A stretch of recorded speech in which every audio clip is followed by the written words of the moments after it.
If you're ever in a mood to take a break from Instagram, you might want to know how to deactivate your account temporarily, so let me walk you through the steps.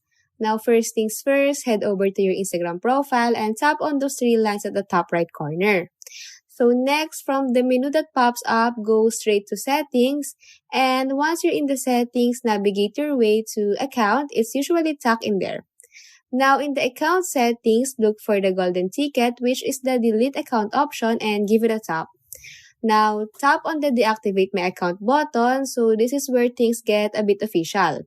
Now, a page will pop up and Instagram will inquire about the reason for your deactivation, so just tap the arrow down and choose your reason. So last but not the least, to seal the deal, you might need to prove it's really you by entering your password. And once you're done, just tap on the temporarily deactivate account button and that's it. That's how you deactivate your Instagram account. If you ever need a break, it's a simple process to temporarily step away. And if you decide to come back, just log in and you're back in action. Now, if you found this video helpful, don't forget to hit that like button, drop a comment, share this content, and subscribe for more guides and tips.